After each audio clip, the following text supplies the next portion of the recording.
સુરત શહેરમાં અકસ્માતોની સંખ્યા વધતા સુરત પોલીસ અને સામાજિક સંસ્થાઓ દ્વારા ટ્રાફિક અવેરનેસનો કાર્યક્રમ ઘણા સમયથી કરવામાં આવી રહ્યો છે।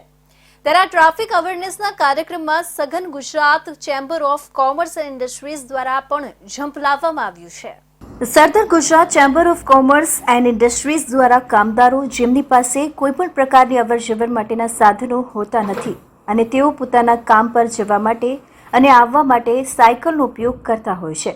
ત્યારે ઘણીવાર લાઇટના અભાવે આ મજદૂર સાયકલ સવારો મોટી ગાડીઓના અડફેટે ચડતા હોય છે અને ક્યાંક ને ક્યાંક તેમને જીવ ગુમાવવાનો પણ વારો આવ્યો છે।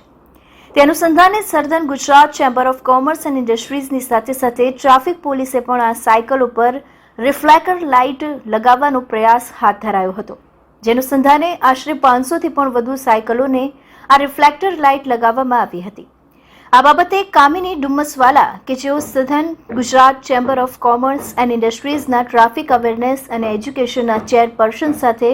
ઇન્ડિયા ન્યૂઝ ગુજરાતની ટીમે વાત કરી, ત્યારે તેમણે જણાવ્યું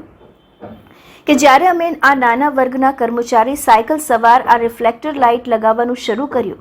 ત્યારે શરૂઆતમાં બહુ ઓછા લોકો આ રિફ્લેક્ટર લાઇટ લગાવતા હતા, પરંતુ જ્યારે તેમને આ રિફ્લેક્ટર લાઇટની વિશેષતા જણાવાઈ અને આનાથી તેમને થતા ફાયદાઓ વિશે વાત કરી, ત્યારે મોટી સંખ્યામાં સાંજના સમયે જ્યારે આ મજૂર વર્ગના લોકો કામ પર જતા હતા તે લોકો થોભી ગયા હતા અને પોતપોતાની સાયકલ પર આ રિફ્લેક્ટર લાઇટ લગાડવાનું નક્કી કર્યું હતું। આજે અમે ડિંડોલી બ્રિજ પાસે ઉભેલા છીએ અને ત્યાં 500 થી વધારે સાયકલોને રિફ્લેક્ટર લગાવ્યા। જે વર્કર્સો રોજ નાઇટ ડ્યુટી પર જાય છે અને જે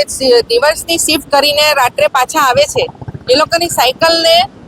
મોટા વ્હીકલોની લાઇટમાં દેખાતી નથી કે આ સાયકલ જઈ રહી છે અને એક્સિડન્ટ થતા અટકે અને સાયકલ વાળા દેખાય, એના માટે અમે સાયકલની પાછળ રિફ્લેક્ટર લગાવે છે। અમે 5 વાગ્યાથી લઈને અમે ઉધના પર ઉભેલા હતા, ઉધના ડિંડોલીનો બ્રિજ ચડવાના પહેલા, અને ત્યાં આગળ પણ અમે 500 થી વધુ અમે રિફ્લેક્ટર લગાવ્યા સાયકલોને, અને અહીંયા પણ 500 થી વધુ સાયકલોને રિફ્લેક્ટર લગાડી અને દરેક વર્કર્સ બહુ જ ખુશ થઈ ગયા। એ લોકોએ સવાલ કર્યા કે મેડમ આ શેના માટે, ત્યારે એ લોકોને અવગત કર્યા। જ્યારે સાયકલ પર રિફ્લેક્ટર લગાવાયા બાદ ત્યારે કેટલાક સાયકલ સવાર તેમનો અને ટ્રાફિક વિભાગનો ધન્યવાદ પણ કર્યો હતો,